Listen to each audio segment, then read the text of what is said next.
Hi, my name is Rebecca Wahls, I'm Tess Higgins. and our feature film is called Him. It's about the final 5 contestants on a reality dating competition show.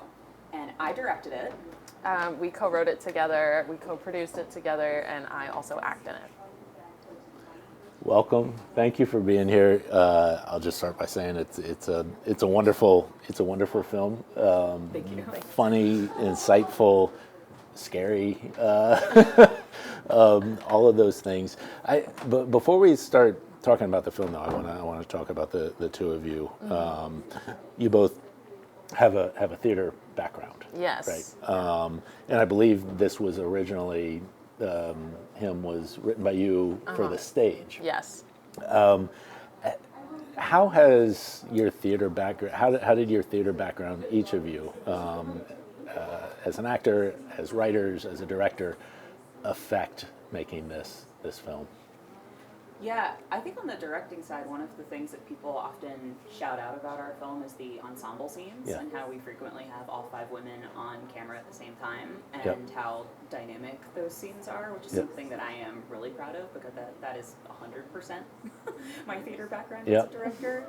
Ensemble is just my happy place, and so I think for me, with this being my first feature film and being a relatively new film director in general, that was something that I approached without realizing it was hard. Right. You didn't know any better, so why not? Someone had to tell me that it was hard, and I was like, oh, well, oops, we're doing it. But so that's the main thing that I think on my side. But Yeah, I mean, it's interesting taking something you wrote for the stage and then adapting it for the screen too, because there's so much stuff that you're not able to do when you're on a stage, or the possibilities open up or those like tremendously. little like interview sequences that we have throughout the film would have just been someone like sitting in a chair with a spotlight on them and the voice coming from the back of the theater, and we got to make those way more visually interesting, and so it gave us, I think, a lot of freedom as like writers to be like, no, we can actually do this, but we did have that foundation of like, the story to like fall back on, and also in a very tight way, because generally, like, at least like when we write theater and stuff, it's like we want it to be in and out, no intermission, like let's get it done, and so one location. One location. So I think that served our production capabilities well here to be too. in the one spot. Yeah. And we took that one location mentality, and because the movie doesn't, not every scene technically takes place in that same house, right? But we were able to use that mentality of the one physical location to create all of the other locations within pretty much just this one house. Well, plus and it additional has place for the exteriors. confined period of time, which is similar to a theatrical production. I think I did read somewhere though that when you wrote that the script for the stage, that someone said to you, "How are you going to do this on a stage?" Yeah. And we definitely could have, but like this could have been a stage play. Yeah. But here we were in fall of 2020. This is a theme. I will tell you that that year in particular has been a theme with everybody I've spoken to. I'm sure, and it was because Tess's play was just so great, and like nothing I'd ever read before. I shouldn't touch my mic. Like nothing I'd ever read before. I wasn't a Bachelor reality TV person at all before this, and this play really introduced me to the world. And it's a wild world, full of problems and full of drama and wonderful characters, and it really sucked me in, and it stuck with me. And so when we were sitting around, and I was in grad school at the time, and I was starting to like have these film courses instead of the theater courses I was supposed to have had, it just hit me like a ton of bricks. Like, this idea could live in this way. So you've already answered one of the questions I was going to have. So I watched the film before I read anything about the two of you, and the first, as it's, as it opens, my first reaction was, holy hell, first time filmmakers are taking on an ensemble cast for a feature, because usually it's so character driven with like 2, maybe a third. Right. But what you were saying is, coming from the theater, that was what you did anyway. It was normal. Yeah. The first play that Tess and I ever did together, for shortly after we both finished undergrad, was a musical at the Capitol Fringe Festival in DC called Dark Times at Grimesville High, where Tess was the lead, of course, but it was an ensemble, like sort of a parody of the High School Musical Yeah. genre, right? So we've only ever done ensemble work together. I mean, it was brilliant. You could tell that it was even though it was your first time on film. It was not the first time that you have acted in an ensemble. You've directed one, and that you have written for one. We touched on this briefly. The house is a character in this film, For sure. right? Yeah. And I think it's your family's. My parents' Okay. house. Well, the inside is at Yeah, least, not the the outside. interiors. Yeah. What was well, I guess a two-part question, developing the setting as a writer, and then as a director navigating this very real space. What was that like? Well, when I originally wrote it as a play, in my head it took place at whatever the show's mansion was in LA or whatever. But then as we were able to actually make it be something, and I was like, well, sometimes on these reality shows they travel every week and they're in a new location and they're isolated and maybe they are in a desert in the middle of nowhere. Right.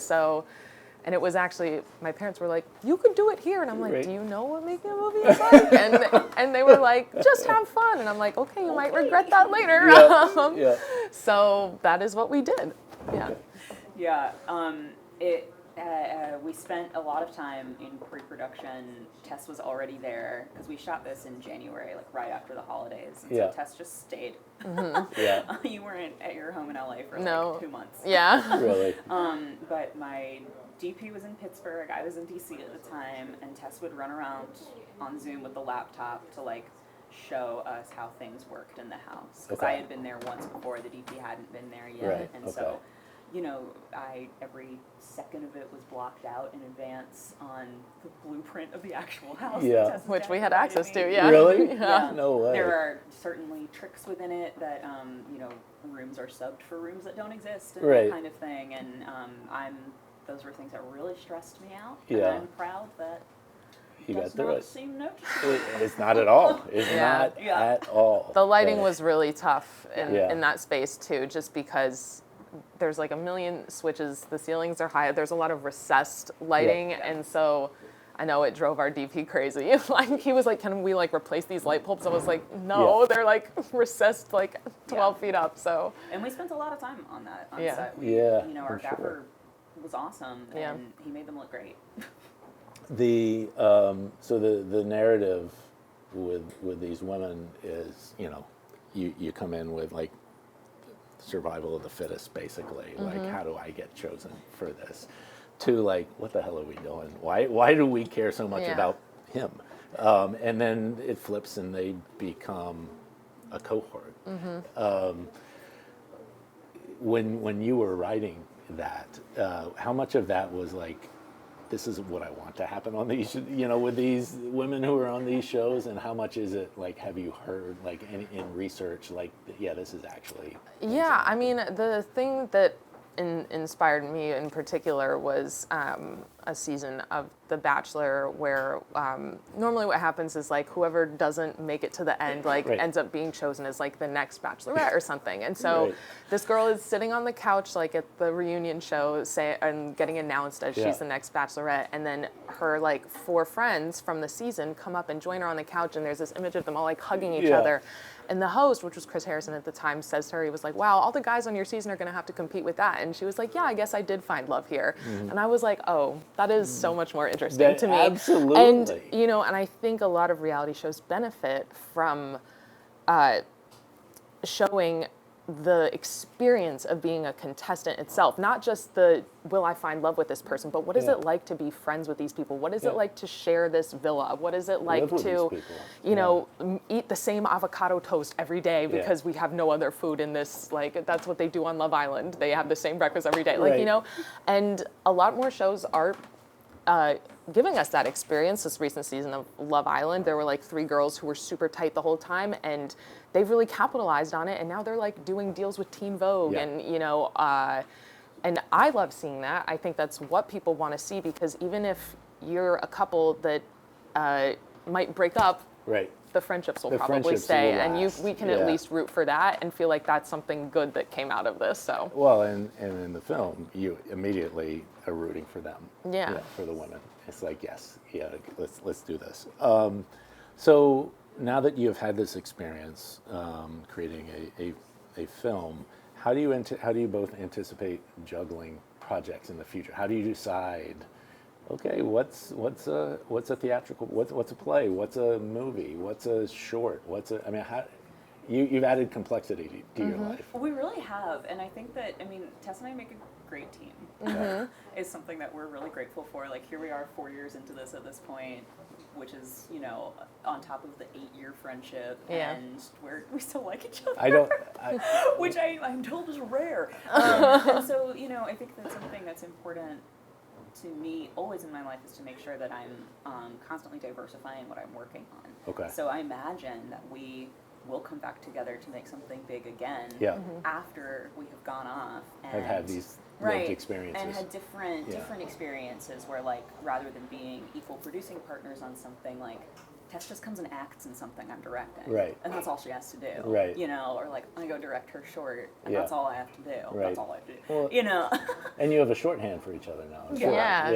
Yeah. And just the best partner. You know, I have produced a lot of independent theater in my life, and it's always challenging. Like the workload distribution across leadership is challenging, and that has not been challenging. Okay.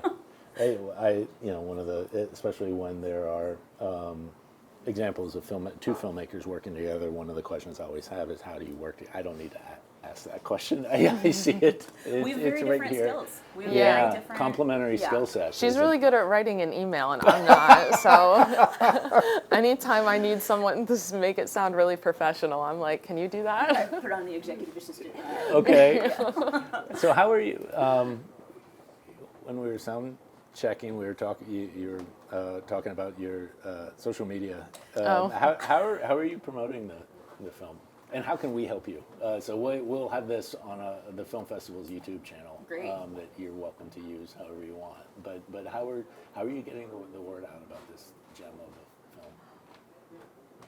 Well, we have a lot of ideas about this that will hopefully start to come to fruition over the next few months when we get a distribution deal, which is on the horizon in a very exciting way. Amazing. And at that point, when it does become available on streaming, that's when it's all systems go for us, right? And all of this awesome material that we've gotten from all of our festivals is aggressively shared, right? But you know, we want to go on podcasts. There's a lot of podcasts about reality TV that Tess listens to religiously. Like, you know, you can share hopes and dreams about that specifically if you want or not.